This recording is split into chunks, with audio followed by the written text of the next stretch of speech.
नमस्कार दोस्तों, आपका स्वागत है आज के मुख्य समाचारों में। दोस्तों, आज देश भर से कई बड़ी न्यूज़ निकल कर आ रही है। सभी बड़ी खबरों के बारे में एक-एक करके विस्तार से आपको बताएंगे।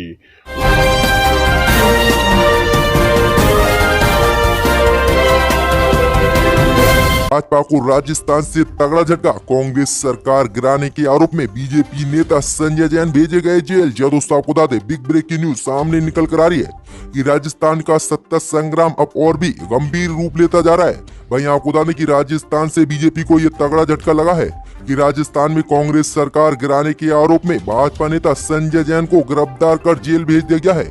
जी दोस्तों, आपको बता दें कि भाजपा नेता संजय जैन पर आरोप था कि उन्होंने कांग्रेस विधायकों की खरीद फरोख्त कर अशोक गहलोत की कांग्रेस सरकार को राजस्थान में गिराने के प्रयास किए थे, लेकिन वह सफल नहीं हो पाए थे। उनका एक ऑडियो टेप भी वायरल हुआ था, जिस ऑडियो टेप के सार्वजनिक होने के बाद भाजपा नेता संजय जैन की पोल खुल गई और पूरे भाजपा खेमे में हड़कंप मच गया और भाजपा की पोल पूरे देश के सामने आ गई।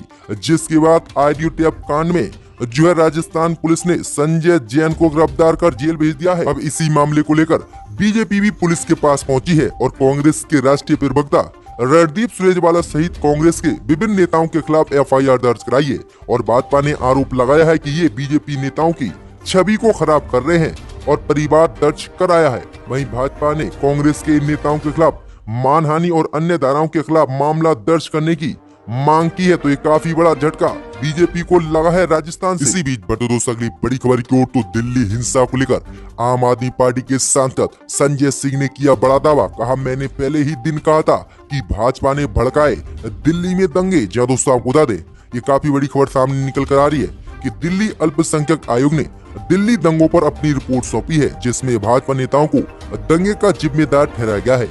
अब इसी रिपोर्ट पर आम आदमी पार्टी के सांसद संजय सिंह ने बड़ा बयान दिया है। उन्होंने कहा कि मैंने तो पहले दिन से चिल्ला कर कहा था कि भाजपा नेताओं ने दिल्ली में दंगे भड़काए हैं। आगे उन्होंने कहा कि मैंने पार्लियामेंट में भी कहा था कि बीजेपी ने दिल्ली के दंगे भड़काए हैं। पहले दिन से ही मैं कह रहा हूं और आप कपिल मिश्रा का भाषण या दूसरे बीजेपी नेताओं के बयान पर गौर कीजिए कि किस तरह से उन्होंने दिल्ली में दंगे भड़काने की साजिश रची थी। ये नेता मानवता के दुश्मन है। आगे संजय सिंह ने कहा कि समाज को बांटने का काम कर रहे भाजपा का उद्देश्य है कि पूरे देश को नकली मुद्दों पर भटकाए रहो और राजनीति करते रहो। वहीं आपको बता दें कि इस रिपोर्ट में ये भी कहा गया है कि भाजपा नेता कपिल मिश्रा द्वारा मौजपुर में भाषण दिए जाने के बाद नॉर्थ ईस्ट दिल्ली में विभिन्न इलाकों में हिंसा भड़की है। इस भाषण में उन्होंने खुलेआम कहा था कि जाफराबाद इलाके में प्रदर्शन कर रहे लोगों को जबरन हटाएंगे, लेकिन अभी तक जो है कपिल मिश्रा का किसी भी एफआईआर में नाम नहीं है। वहीं आपको बता दें कि दिल्ली हिंसा की निष्पक्ष जांच के लिए 72 जाने माने लोगों ने भी राष्ट्रपति रामनाथ कोविंद को पत्र लिखा है और निष्पक्ष जांच करने की मांग की है। वहीं आपको बता दें कि इन लोगों ने पत्र में मांग की है कि दिल्ली हिंसा की जांच किसी निष्पक्ष एजेंसी से कराई जाए। पत्र में लिखा गया है कि दिल्ली पुलिस इस हिंसा की जांच कर रही है, जिसके लिए 3 विशेष जांच दल बनाए हैं, जबकि पुलिस पर ही खुद दंगइयों का साथ देने के गंभीर आरोप लगे हुए हैं। तो ऐसे में इस हिंसा की जांच दिल्ली पुलिस कैसे ठीक से कर सकती है? तो एक गंभीर आरोप लगाए गए हैं रिपोर्ट में और इन 72 लोगों ने भी राष्ट्रपति से मांग की है। इसी बीच बढ़ते दोस्तों अगली बड़ी खबर की ओर, तो सचिन पायलट के सियासी संकट का हुआ भंडाफोड़। बीते 1 साल से लगातार खुद को सीएम बनाने की राजस्थान की कर रहे थे मांग सचिन पायलट, लेकिन नहीं बनाया गया। तब गिराने लगे कांग्रेस सरकार। जी दोस्तों, आपको बता दें कि राजस्थान में चल रहे सियासी उठापटक के बीच एक बड़ी खबर सामने निकल कर आई है कि सचिन पायलट लगातार खुद को राजस्थान का मुख्यमंत्री बनाने की बीते 1 साल से कांग्रेस से मांग कर रहे थे।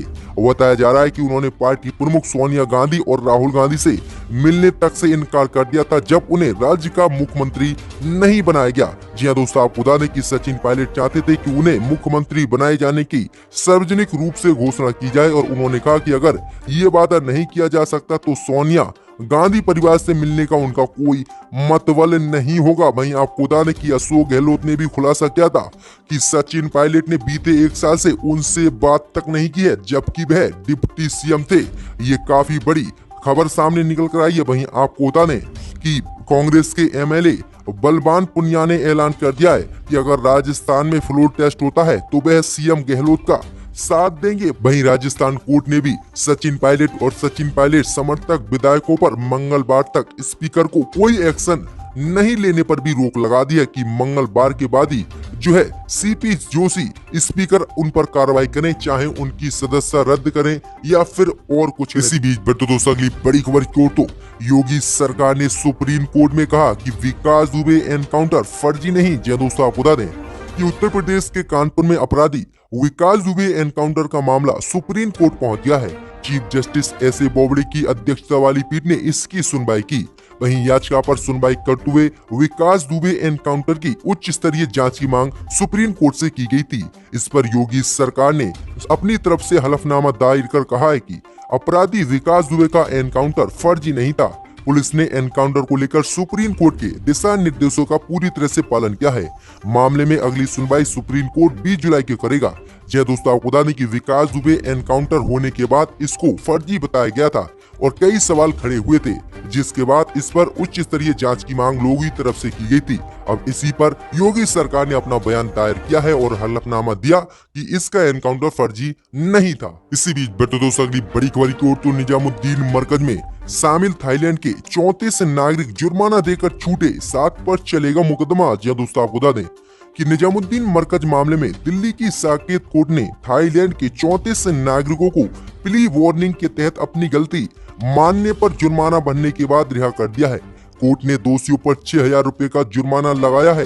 जुर्माने की राशि प्रधानमंत्री केयर फंड में जमा की जाएगी। वहीं आपको बता दें कि थाईलैंड के 7 नागरिकों ने साकेत कोर्ट में अपनी गलती मानने से इनकार कर दिया है।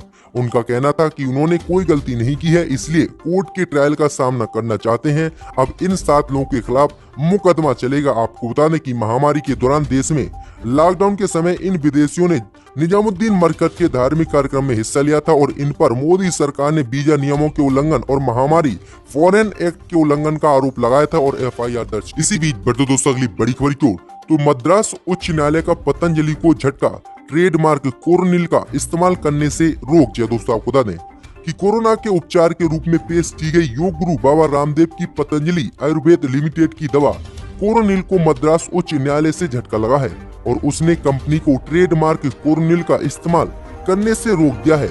न्यायमूर्ति CP ने चेन्नई की कंपनी अरुंद्रा इंजीनियर लिमिटेड की अर्जी पर 30 जुलाई तक के लिए ये अंतरिम आदेश जारी किया है।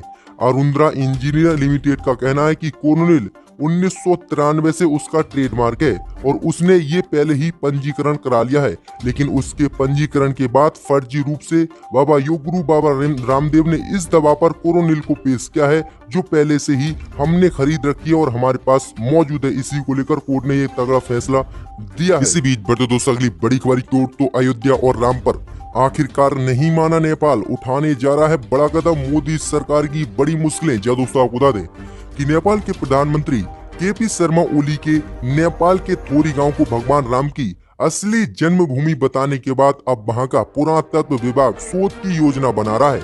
नेपाल का पुरातत्व विभाग वीरगंज के परसा जिले के